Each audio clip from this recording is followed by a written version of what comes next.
3 ans que je suis au Châtelard. Je suis arrivé d'abord pour faire ma régence, qui est une période de formation de 2 ans, en septembre 2023. Et donc, notamment sur ma première année, j'ai été amené à travailler avec la cuisine, d'où le retour d'expérience que je vais vous partager. J'ai décomposé ma présentation en 4 points. Le premier, il sera très bref, c'est juste une présentation, quelques chiffres autour du Châtelard pour que vous sachiez situer le lieu et comprendre ce qu'on y fait. Voilà. Et la deuxième partie, une approche un peu plus fondamentale sur pourquoi on a été amené à changer de cuisine. Parce que je trouve c'est important d'être clair sur pourquoi on le fait. Voilà. Troisième point, où là je aborderai des points un peu plus techniques sur la cuisine en tant que telle, la particularité de notre cuisine, et puis dans un quatrième temps, les succès, les échecs, les difficultés, et puis les points qui nous restent à améliorer. Voilà. Donc c'est une grande propriété de 40 hectares située au sud de Lyon. Ça fait 100 ans qu'il est centre spirituel, que, y travaillent dans ce centre spirituel 6 jésuites, une quinzaine d'employés, qu'on a une fréquentation en moyenne de 3500 personnes par an, avec des gens qui viennent poursuivre une retraite ou une session, et des groupes extérieurs qui viennent sur le lieu avec leur propre programme. Voilà. 2000 personnes qui suivent des sessionnistes ou retraitants et 1500 personnes de groupes extérieurs. Une capacité d'accueil de 80 chambres et en gros, on va dire 120 lits parce qu'il y a plusieurs chambres doubles. Voilà. Ça, c'est le Châtelard dans sa globalité. Si j'en viens un peu plus le Châtelard et sa restauration, donc c'est à peu près 36 000 repas par an, ce qui fait 100 couverts jour. Donc si ça se traduit par service, et nous il y a 2 services par jour, donc le service du midi et le service du soir, ça fait en moyenne 50 personnes à manger tous les jours. Voilà. Divisé en 5 salles de restauration, parce qu'il y a des salles qui sont en silence pour les retraites. Voilà. Et donc 50 personnes en moyenne, mais on peut monter à 160 maximum. Et avant de changer de cuisine, eh ben, je trouve que c'est important de dire qu'on avait le plus vieux contrat de la région avec Sodexo, 35 ans d'histoire avec eux, et qu'on était plutôt satisfait de leur. C'est un contrat qui a été éprouvé dans le temps, et qu'on était plutôt satisfait de la prestation. Voilà. Mais on voulait autre chose. Et du coup, j'en viens à préciser eh ben, qu'est-ce qu'on voulait et pourquoi on le voulait. Le changement de cuisine, toute une histoire. Et que, en fait, je vous dirai après, mais le changement de cuisine a été compliqué, voire très compliqué. Et que de savoir pourquoi on le fait, ben, c'est bien d'être au clair parce que c'est pas quand on est dans la panade que, il faut douter, quoi. Voilà. Et donc, je dirais que bah, le Châtelat, il est passé éco-centre spirituel, mais il a changé sa cuisine de manière générale en réponse à 3 appels. D'abord, celui du pape, qui en 2015 publie le date aussi et invite les chrétiens à prendre soin de la maison commune. Voilà.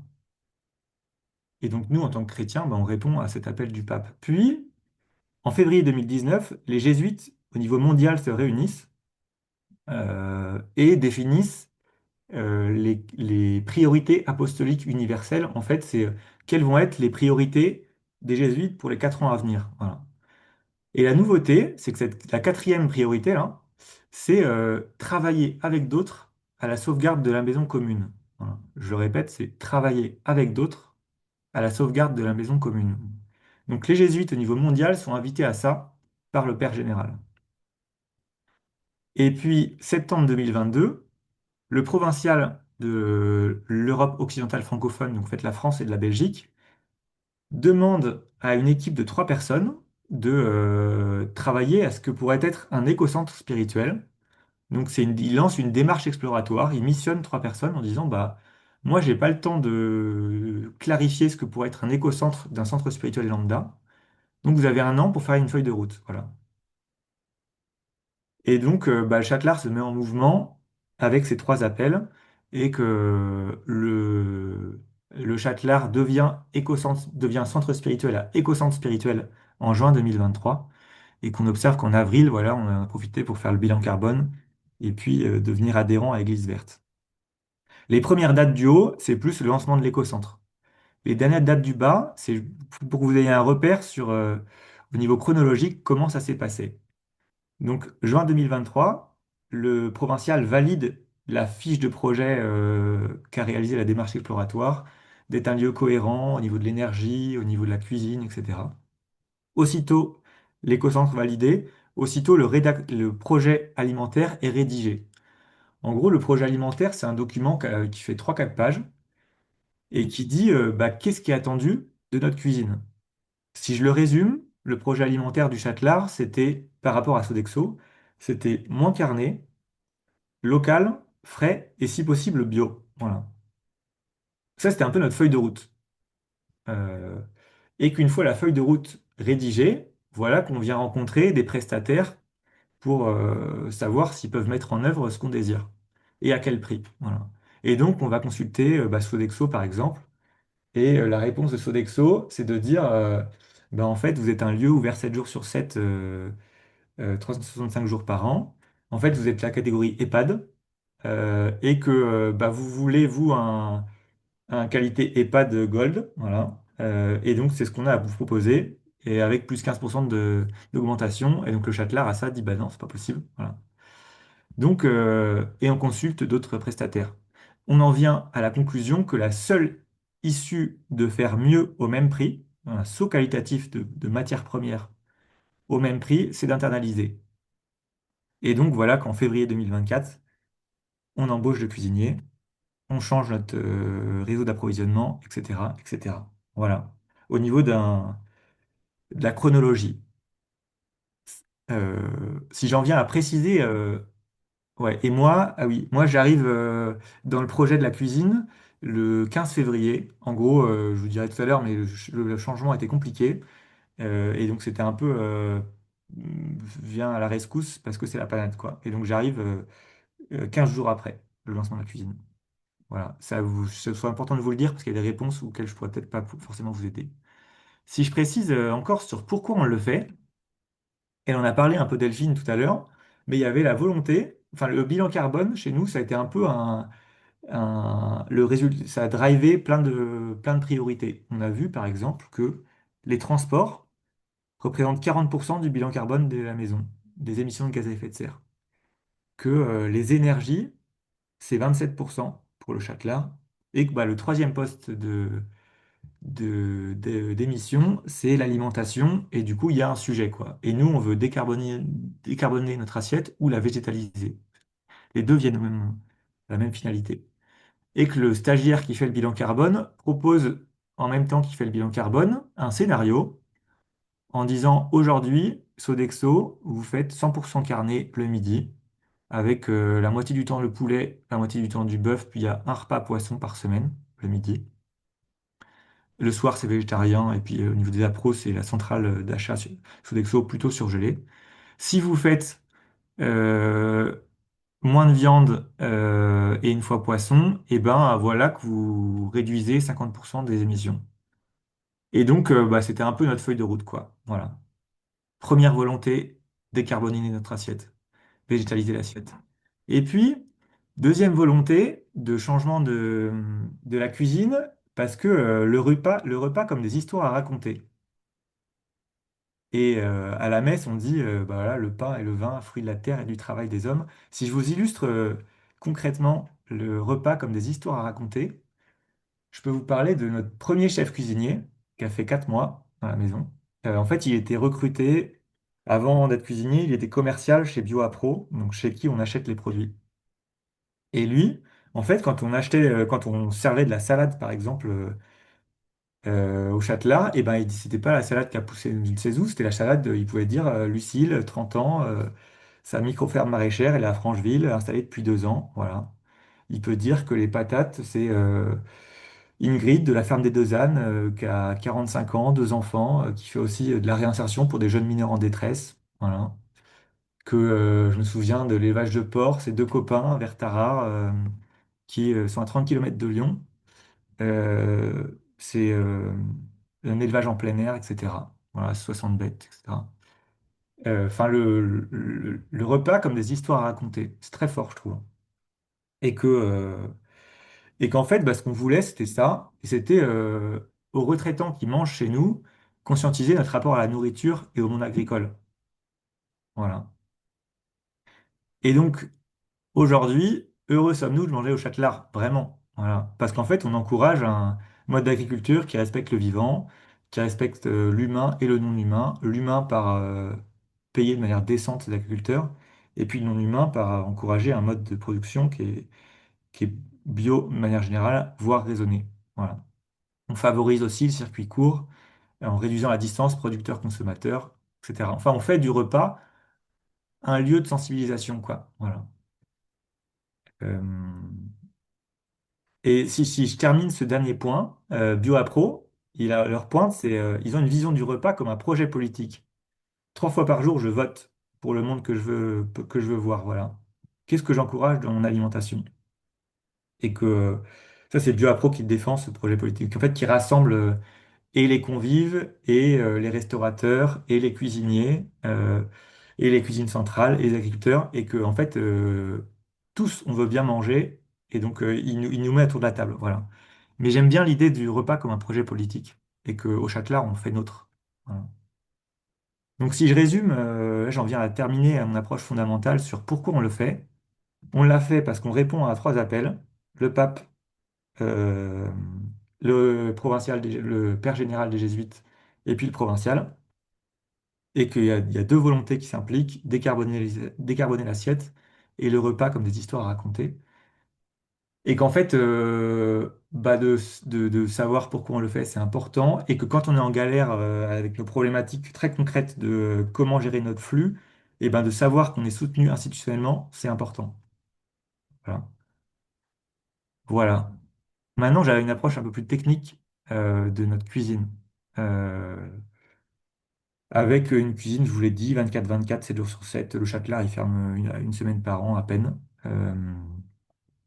Concrètement, les petits déjeuners, c'est du self-service avec un plateau et les gens se servent thé, tisane, pain, etc. Au niveau des repas, on n'est pas une cantine, on n'est pas un buffet, donc c'est une cuisine un peu familiale où des plats de 4 à 6 personnes sont apportés sur les tables. Voilà, entrée, plat, dessert, avec un peu de vin pour ceux qui veulent.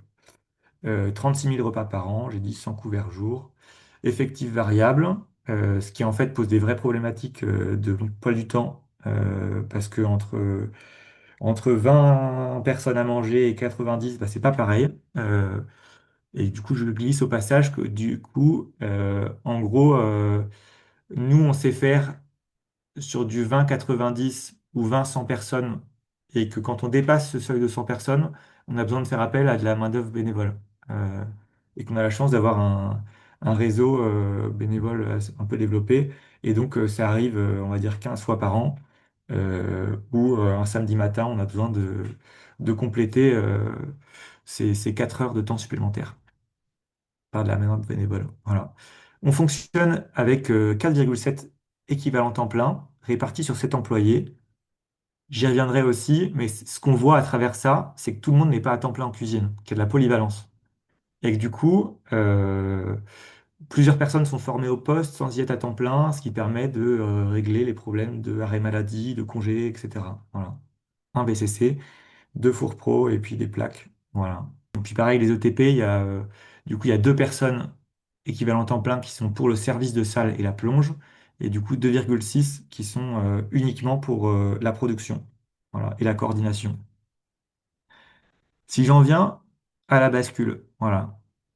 Donc février 2024, 1er février 2024, top départ, on change. Un changement qui est fait complètement sans transition, qui est après coup très brutal, qui a eu 5 jours de tuilage entre l'équipe Sodexo et l'équipe de nouveaux cuisiniers recrutés, qu'on était accompagné par 2 coachs.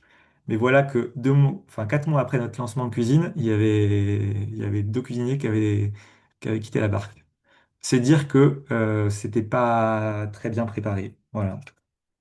Qu'en fait, ce qui avait été travaillé beaucoup, c'était la vision, pourquoi on le fait, le récit aussi, mais le comment.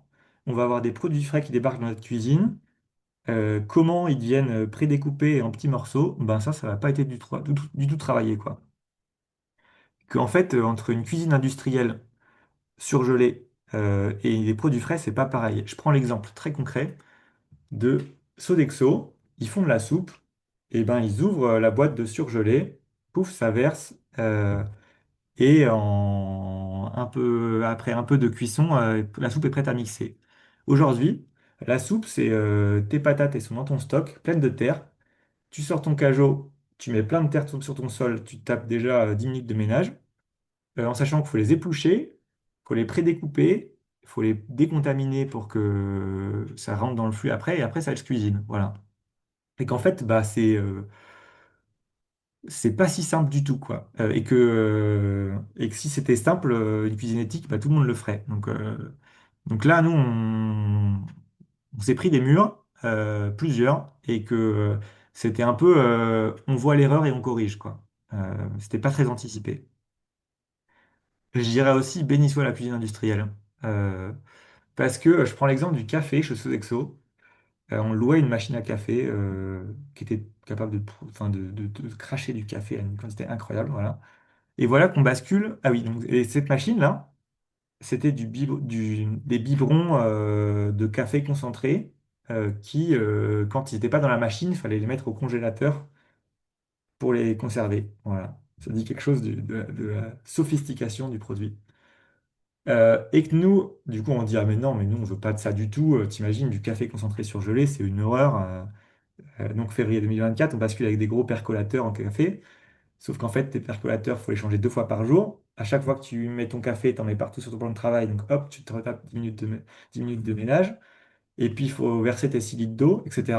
En fait, c'est, voilà. Euh, les omelettes ou les œufs, ben, c'est pareil. Enfin, si on en est venu à de tels modes de fonctionnement, c'est quand même, il y a un intérêt. Et que moi, à un moment, je me suis dit, mais béni soit la cuisine industrielle. Donc, je tenais à vous le dire quand même. Et donc, notre méthode expérimentale, c'était pas très préparé. Du coup, c'était on se prend les murs et on corrige, quoi. Essai erreur. Voilà. Quels ont été les succès et les difficultés? Voilà. Euh, le projet, c'était de faire ouais, un saut qualitatif au même coût. Mais voilà que en fait, les produits frais, ça demande plus de temps. Et qu'on n'a pas pour projet d'augmenter notre coût RH et notre charge RH. Voilà. Donc, bah, il y a du temps en plus. C'est quoi on fait le pari de la participation active des retraitants. Et du coup, que les retraitants vont avoir un atelier pluche tous les matins. Donc là, je vous ai montré, on voit le tableau là, qui est le tableau juste avant de rentrer dans le couloir de la cuisine. Il y a 3 colonnes avec chaque jour de la semaine. Et on voit les effectifs du nombre de personnes qui mangent dans la cuisine, en bas à gauche, là, des journées. Et donc, ouais, il y a 4 ou 5 personnes, suivant les effectifs, de personnes qui se proposent à l'atelier pluche. Ça dure 1 heure maximum, 7h30, 8h30. Et qu'il y a aussi un créneau plonge, parce qu'en fait, les produits frais, ça prend plus de temps. Au format Sodexo, jamais les participants auraient mis la main à la pâte. Et ben nous, en fait, si on veut faire tenir cette cuisine dans le temps, on a besoin d'aide. Voilà. Et que bah, c'est les participants qui ont la marge de manœuvre. C'est les retraitants, pardon. Tout comme on a dû réduire un peu notre qualité de service, j'ai envie de dire. C'était... Avant, on était un peu à l'hôtel quand on venait au Châtelard, en fait. On consommait un repas. Aujourd'hui, notre manière de vivre et de voir les choses, c'est quand on vient au Châtelard, on vient dans une maison, et dans une maison, on rend service, quoi. On n'est pas sous l'aspect je consomme et je paye, c'est plutôt bah, j'habite le lieu, et du coup, j'y participe aussi. Et donc, je fais la pluche, je fais la plonge, je mets le couvert. C'est à chaque fois des créneaux très encadrés pour pas que les retraitants soient happés par le service, mais voilà, on a cadré les choses. Et ça, c'est heureux parce que les gens sont contents et qu'on galère pas tous les jours à chercher du monde, quoi. Et quand tu as épluché des kilos de carottes le matin, bah, tu manges ton repas différemment, quoi. Euh, et c'est un atelier un peu méditatif, quoi. Enfin, simple à faire. C'est le premier pari, pari réussi. Deuxième pari, parier sur la polyvalence des employés et notamment sur la polyvalence ménage-cuisine. Euh, Parce que l'équipe ménage, par exemple, enfin, chez nous, avait pour certaines 20 ans d'ancienneté et que du coup, bah, de changer des chambres, des toilettes et des couloirs à animer des ateliers pluches, ben, c'était un sujet. Et qu'en fait, aujourd'hui, on peut dire, bah, ça a redonné de la vitalité aux employés. Il y a une vraie dynamique d'équipe qui s'est vécue. Et donc, ça, c'était. pari gagnant aussi. Voilà. Et pareil sur la polyvalence, c'est aussi être résilient aux arrêts maladie, etc. Les succès, c'est de trouver BioApro à proximité de chez nous, qui est complètement garant de notre produit, en fait, qui fait la collecte de tous les petits producteurs lyonnais, et que nous, on se nourrit auprès de BioApro, qui a une éthique d'achat qu'on défend complètement, quoi. Voilà. Et je fais une cuisine, je fais un topo aussi sur cuisine plus vertueuse à coût équivalent. Je précise qu'il nous a fallu du temps avant de devenir à coût équivalent. Et du coup, dans les difficultés, c'était aussi un problématique les premières années, la question économique. Que là, 2 ans après, je peux dire qu'on est à, je vous le dirai tout à l'heure, à 3% d'augmentation. Je pourrais me noyer dans les détails de comment ça marche, parce que c'est rempli de détails en fait. Je donne juste les paramètres influents. On mange plus de légumes, moins de viande, mais de la meilleure viande. Et en fait, les légumes, ça coûte pas cher, et que la viande, ça vaut cher, quoi. Et bah là, il y a un équilibre qui se trouve. Des pois chiches, tout ça, des légumineuses, ça coûte pas très cher, des céréales aussi, comparé au prix au kilo de la viande. Que nous, on a fait le choix d'être en rien, on augmente notre coût RH. Donc, bah, faut qu'on trouve la main-d'œuvre dans les gens qui viennent, donc les retraitants. Voilà. Et puis, qui dit internaliser une cuisine dit ne pas payer de frais de siège d'une entreprise externe. Et donc, il y en avait quand même pour 15 000, 16 000 euros de frais de siège annuels. Voilà, bah, ça, c'est aussi une économie qu'on peut faire. Après, il y a des trucs que je n'ai pas chiffrés, qui est le directeur, il va faire les entretiens annuels des 5 employés supplémentaires. Voilà, ça, n'a jamais été chiffré. Voilà. Mais aujourd'hui, on peut dire on tient l'équilibre économique alors qu'il y a eu un vrai saut qualitatif. Quelles ont été les difficultés et qu'est-ce qu'il ne faut pas faire en fait? C'est aucune progressivité dans le changement. Que nous, on a embauché des cuisiniers qui en fait n'étaient pas des vrais cuisiniers de métier. Ils étaient Benoît là, il était ancien commercial chez BioApro, mais était passionné par la vision du projet et du coup était prêt à se lancer dans le projet. En fait, on a recruté des cuisiniers pour la vision plus que par leurs compétences métiers. Donc ça, c'était une erreur. Euh, et puis, on a changé et les cuisiniers, et l'approvisionnement, et la manière de faire à manger en même temps. Donc, il aurait fallu être beaucoup plus progressif. Commencer par internaliser les employés, et puis petit à petit changer la cuisine, et que ce soit progressif. Voilà. Mais comme je vous disais, en 4 mois, on a perdu bah, les 2 premiers cuisiniers. Voilà. Euh, Trouver un bon chef. Et il nous a fallu 2 ans pour le trouver. Voilà. Et qu'en fait, qu'est-ce que c'est un bon chef? Je résumerai, c'est quelqu'un qui sait trouver le positionnement juste entre un projet alimentaire de qualité et des réalités économiques. À un moment, on a eu un chef qui, son seul objectif, c'était de faire pas cher. Et du coup, on en venait à perdre complètement le projet alimentaire. Et voilà qu'on était parti à acheter chez Transgourmet à fond et qu'on avait perdu le lien avec BioApro. Voilà. Donc, ben, ce qu'on veut, nous, c'est des produits de qualité à un juste prix, à 15,80 €. Qu'est-ce qu'on peut faire avec ça, quoi?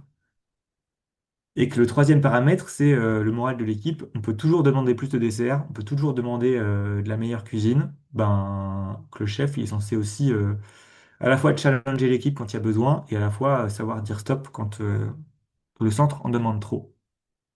Mais ça, il a fallu 2 ans avant de trouver un bon chef. Les difficultés, c'est tenir l'équilibre financier au moins en début. Donc nous, ce que veut, c'est de la qualité à 15,80 € pour le midi et puis 13,80 € le soir. Donc on a eu quand même un petit investissement matériel. Si je détaille ces investissements matériels, il y a eu des frigos, voilà. Bah, en fait, qui dit surgelé, produits frais, dit remplacer des congélateurs par des frigos. C'est aménager des étagères parce qu'en fait, les épices, elles vont être en vrac et du coup, comment on gère le vrac d'épices?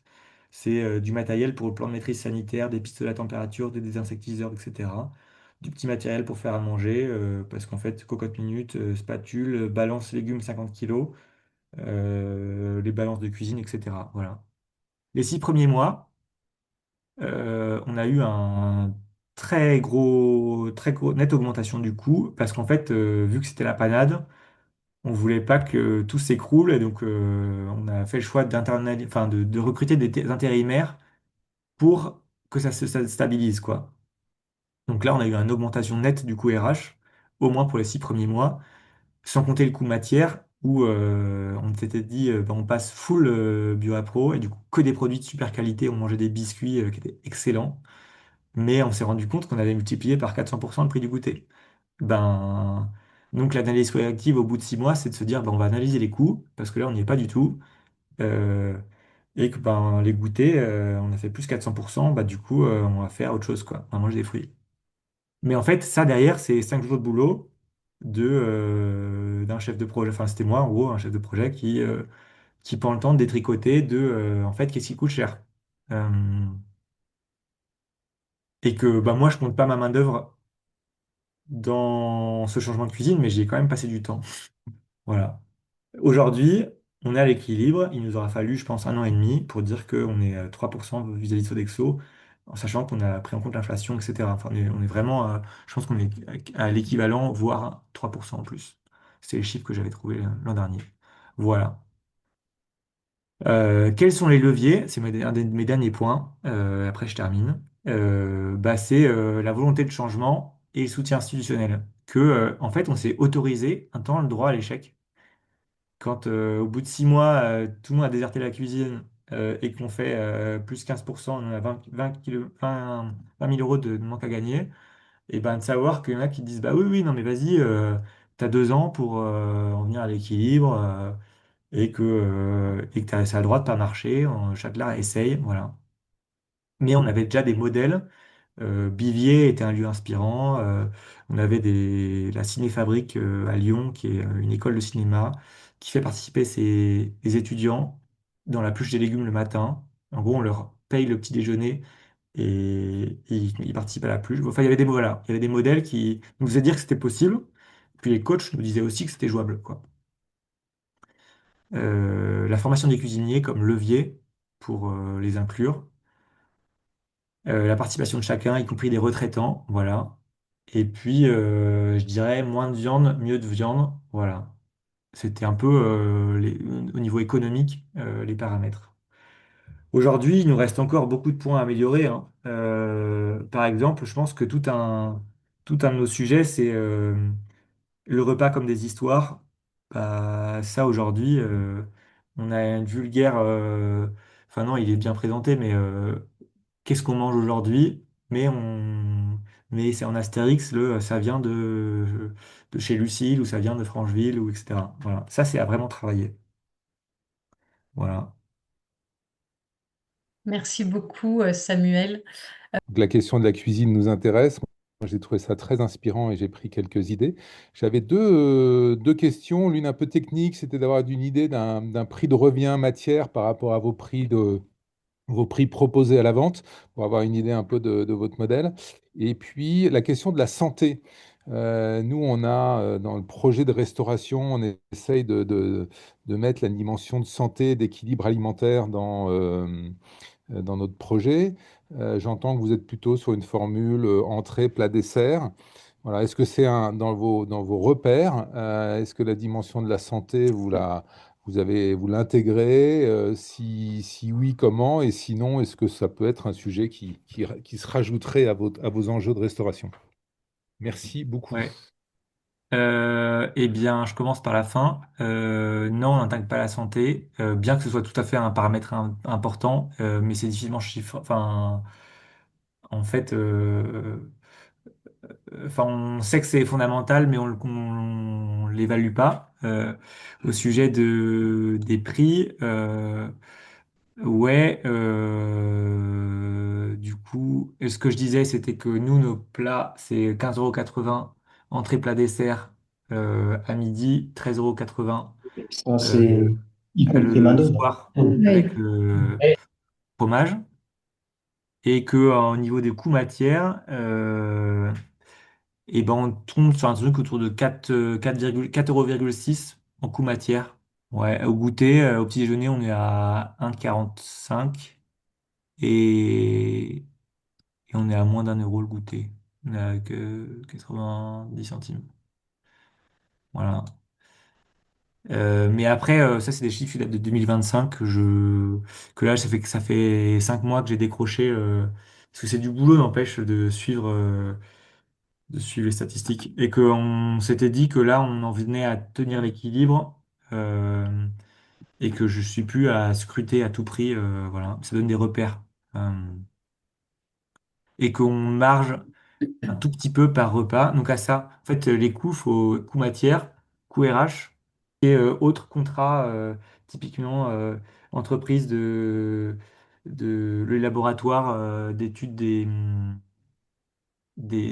tes échantillons, des insectiseurs ou dératiseurs, là, les produits d'hygiène, etc. C'est un peu les trois paramètres influents. J'ai une question qui est peut-être un peu naïve. Dans les propos qui sont mentionnés, il y a l'idée que ce qui est consommation de viande, globalement, c'est la plus grosse source d'émissions carbone et c'est ce qui coûte le plus cher. Et donc, l'un des éléments que j'ai compris, c'est que l'organisation, l'évolution de l'alimentation est passée par la viande a été une façon d'ajuster le prix pour pouvoir faire évoluer les choses. Euh, alors, ma question, elle est toute bête. Pourquoi ne pas être beaucoup, beaucoup, beaucoup plus radical en matière de consommation de viande, en pouvant considérer que, bah, a priori, les visiteurs, ceux qui bénéficient des repas, ne mangent pas ici tous les jours, et donc se dire, bah, je pars une semaine au Châtelard, je vais passer une semaine à manger végétarien.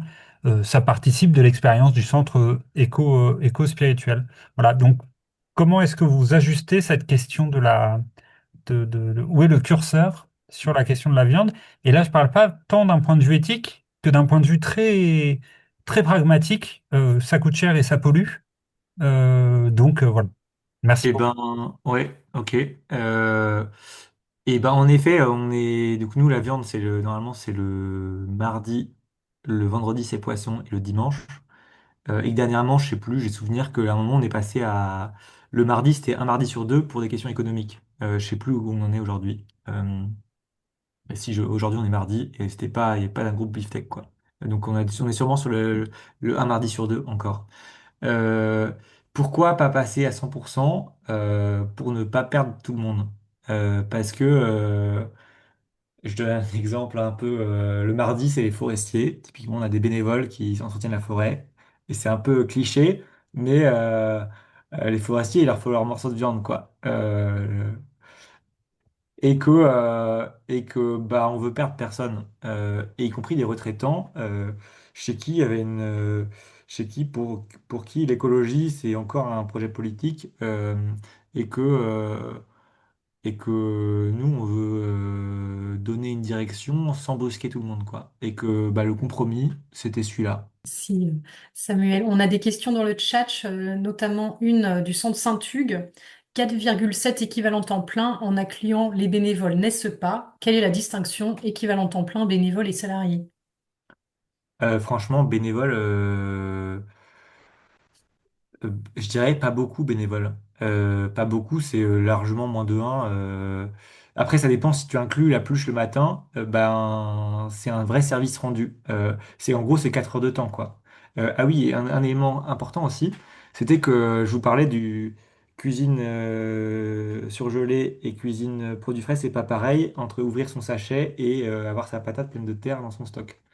Euh, et qu'en fait, un de nos repères, à nous, c'était que à 8h30 le matin, quand le cuisinier il arrive, il faut que il y ait un équivalent surgelé en produits frais. En gros, que à 8h30 le matin, elle soit prédécoupé, décontaminé en petits morceaux. C'est un peu le projet.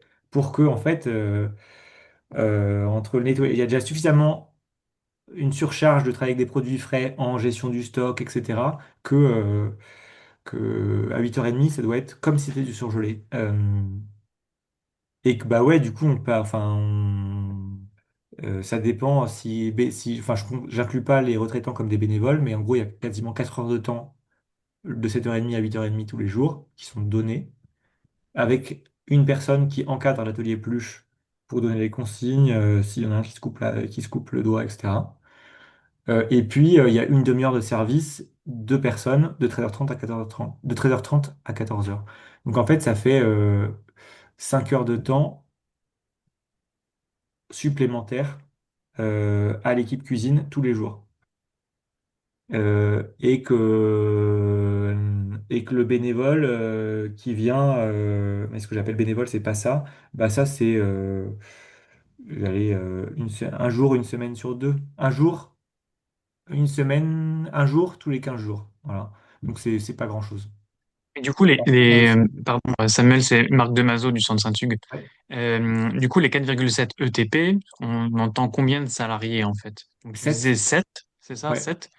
7 salariés qui sont amenés à travailler en cuisine ouais, et donc qui sont, alors comme certains sont polyvalents et font le ménage, ouais. et tu as 2 salariés à temps plein euh, Cuisinier. En fait, non, c'est clairement à présents tous les jours. 100%. Combien j'ai de cuisiniers à 100% cuisine? Combien j'ai de personnes à 100% cuisine? J'en ai trois.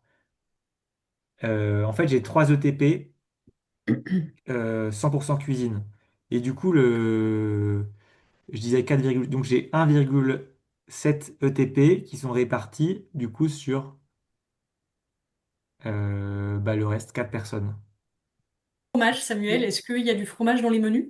Oui, et on a du super fromage d'ailleurs, vraiment. La confiture, ah oui, Euh, Jean, je précise, du coup, ça peut dire des choses que j'ai pas dit. Oui, on a du fromage. Et le directeur, Jean, il disait, il faut que notre cuisine ait des produits marqueurs, où en fait, on remarque qu'il y a un changement par le pain, qui est du pain complet, de la boulangère du coin, etc. Pain au levain. Donc le pain comme un produit marqueur, la confiture comme un produit marqueur, le fromage comme un produit marqueur. Et donc, ouais. Il y a du fromage que le soir, et que des retours des retraitants, le fromage est apprécié. C'est du bon fromage. Voilà. D'une fromagerie des Monts du Lyonnais qui collecte le lait voilà, alternement. Je me présente, je suis Ludovic, je suis chef de cuisine pour le diocèse de Saint-Claude et je voudrais savoir, en alliant économie et écologie, si vos fournisseurs vous vendent, enfin moi on me propose souvent du déstockage, donc des fruits abîmés ou de l'achat en gros, par exemple la caisse de pommes qui fait 30 kilos. Est-ce que par exemple vous pouvez la travailler, faire des conserves ou faire mettre en cellule de refroidissement pour surgeler certains fruits ou ça peut même aller jusqu'à du poisson? Non, ça on fait pas du tout. Enfin, on n'est pas. Non, en fait, ce que nous disaient les coachs, c'était qu'on pouvait faire des trucs pareils, mais qu'on n'est pas structuré aujourd'hui pour faire ce genre de trucs. Enfin, on n'est pas. Je sais pas comment ça peut marcher avec nous. Ouais. D'accord. Parce que je travaille avec le groupe Pomona, donc fruits et légumes, Ouais. c'est Terre Ouais. Azur. Ouais. Ouais, ouais, mais en fait, ouais, ouais, j'imagine. En fait, c'est typique de ce genre de groupe. Mais nous, par exemple, avec BioApro aujourd'hui, ils ne proposent pas de trucs comme ça. Euh, Hmm. mais ça peut être un premier pas, en fait. C'est à encourager. Mais nous, on n'est pas structuré comme ça. Ça me fait penser qu'il y a un truc que je n'ai pas dit qui me semble important. Avec Sodexo, avant, on avait un fonctionnement de repas sur 3 semaines, où en fait, les repas étaient prévus, et donc 3 semaines, 4 saisons, et voilà. Ça, c'était avant. Aujourd'hui, le Jérôme, le cuisinier, me dit que, en fait, il a des recettes type lasagne aux légumes, enfin lasagne végé ou pâte aux champignons, pâte aux poireaux. Et en fait, il appelle BioApro qui dit que c'est en stock et il constitue en fonction de ce qui est dispo et de saison. Mais c'est un changement complet dans la manière de s'organiser. Et du coup, dans tes recettes, que ce soit du poireau, de la courge ou ben, ça demande des plats qui soient, voilà, un peu flex. Merci pour le témoignage. Donc, c'est Guillaume du couvent de Saint-Jean-de-Bassel en Lorraine. Et où on pratique un peu enfin, cette cuisine vertueuse avec les producteurs locaux. Aussi, comme on est un tiers-lieu, enfin un peu inscrit sur le territoire, on essaye aussi de favoriser les échanges entre les producteurs et avec le couvent. Par contre, la difficulté pour nous, c'est la formation des cuisiniers. Et les producteurs bio, là, viennent parfois un peu même me titiller en disant il faut former tes cuisiniers à l'usage des produits. Est-ce que vous avez des tuyaux là-dessus, des organismes, des lieux de formation?